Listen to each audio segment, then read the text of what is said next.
नमस्कार सभी को। दोस्तों, आज की इस वीडियो में हम जानेंगे कि क्या यूएस ने जो हमला किया है ईरान के ऊपर, उसमें वाकई ईरान की न्यूक्लियर साइट्स तबाह हो गई हैं या सिर्फ मामूली डैमेज हुआ है केवल एंट्री और एग्जिट पॉइंट पे। इसके अलावा रसिया और दुनिया के देशों का इस पर क्या रिएक्शन है, इजराइल ईरान मिसाइल वार में कौन किस पर भारी हो रहा है और आगे क्या कुछ हो सकता है, ये सब कुछ इस वीडियो में हम डिस्कस करेंगे। तो दोस्तों, युद्ध के इस नए चैप्टर की शुरुआत तब हुई जब यूएस ने ईरान की न्यूक्लियर साइट पर जबरदस्त एयर स्ट्राइक कर दी। अमेरिकी प्रेसिडेंट का दावा आया कि हमने सब कुछ तबाह कर दिया, हमारा मिशन एकम्प्लिश्ड हो गया, अब ईरान कभी भी न्यूक्लियर पावर के करीब भी नहीं जा सकता। और शाम होते होते पेंटागन से भी वही सारी चीज़ें रिपीट होने लगी।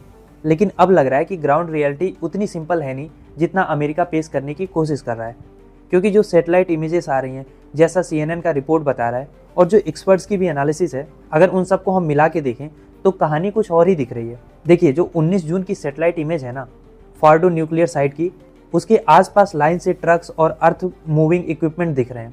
और अगले दिन यानी स्ट्राइक के बाद इमेज में ट्रक्स गायब हैं, एंट्री पॉइंट पर बस बहुत ज़्यादा मिट्टी का ढेर है।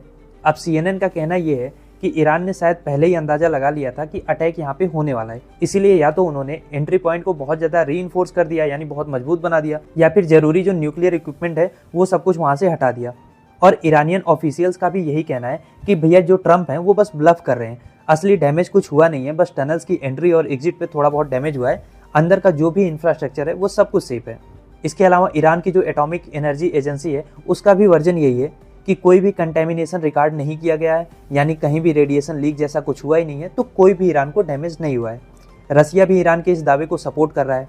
रसिया का कहना यह है कि जो भी क्रिटिकल इंफ्रास्ट्रक्चर है उसको बहुत माइनर सा डैमेज हुआ है और ईरान का न्यूक्लियर प्रोग्राम पूरी तरीके से सेफ है। और इतना ही नहीं, रसिया तो ओपनली ये भी बोल रहा है कि अगर ज़रूरत पड़ी तो ईरान को न्यूक्लियर वारहेड्स हम सप्लाई करेंगे। अब ऐसे में सवाल ये उठ रहा है कि क्या यूएस स्ट्राइक सच में ईरान के न्यूक्लियर एम्बिशन को रोक पाई है या ईरान ने स्मार्टली अपना डैमेज कंट्रोल कर लिया है।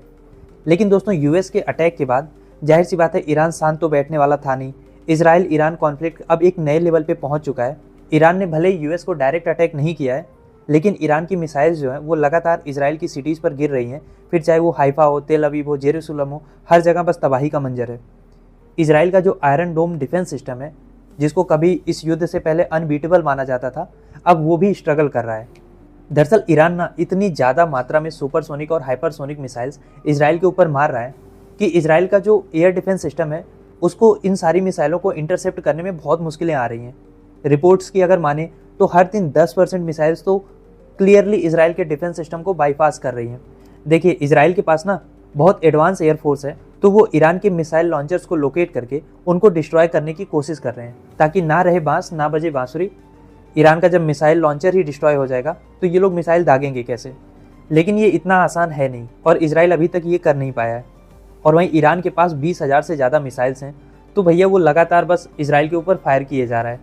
और उनको रोकने के लिए आयरन डोम के इंटरसेप्टर्स भी अब कम पड़ने लगे हैं और इजराइल को हर दिन करोड़ों डॉलर खर्च करना पड़ रहा है ईरान की हज़ारों डॉलर मिसाइल्स को रोकने के लिए। खैर, इस युद्ध को लेके जो मिडल ईस्ट के बाकी देश हैं उनके रिएक्शंस भी डिवाइडेड हैं। सऊदी अरब, कतर, ओमान, इराक, ये सभी देशों ने यूएस के स्ट्राइक पर कंसर्न जताया है और कह रहे हैं कि इससे टेंशन बढ़ेगी और रीजन अनस्टेबल होगा। वहीं यूनाइटेड नेशन ने भी वार्निंग दी है कि इंटरनेशनल पीस के लिए ऐसे युद्ध खतरे की घंटी है। लेकिन अब ये देखना इंटरेस्टिंग होगा कि क्या ये कॉन्फ्लिक्ट और ज़्यादा एस्केलेट करता है, क्योंकि अगर ईरान ने यूएस के बेसिस या इजराइल पर और बड़े हमले किए तो अमेरिका फिर से ईरान को टारगेट कर सकता है। और अब तो इस बात पे भी डाउट है कि ईरान की जो न्यूक्लियर साइट्स थी वो वाकई में तबाह हुई हैं या नहीं हुई हैं, क्योंकि अमेरिका और ईरान दोनों का वर्जन अलग अलग है। लेकिन दोस्तों, इस पूरे सिनेरियो में एक बात क्लियर हो गई, और जो कि हमने ऑपरेशन सिंदूर के दौरान भी देखा था, कि इंफॉर्मेशन वार भी अब उतनी ही इंटेंसली लड़ी जा रही है जितनी ग्राउंड पे मिसाइल्स और बम। हर साइड अपना नैरेटिव पुश करने की कोशिश कर रहा है। कोई कह रहा है कि सब कुछ तबाह कर दिया, कोई कह रहा है बस मामूली खरोच आई है। सच क्या है ये किसी को नहीं पता। लेकिन अगर ये युद्ध लंबा चला तो वेस्ट एशिया की पॉलिटिक्स और सिक्योरिटी के लिए खतरा और ज़्यादा बढ़ने वाला है। अब मेरा सवाल आपसे ये है कि आपके हिसाब से इस पूरी कॉन्फ्लिक्ट में असली गेम चेंजर कौन है? मिलिट्री पावर है, डिप्लोमेसी है या इंफॉर्मेशन कंट्रोल है? लिखिएगा आप अपनी राय कमेंट बॉक्स में।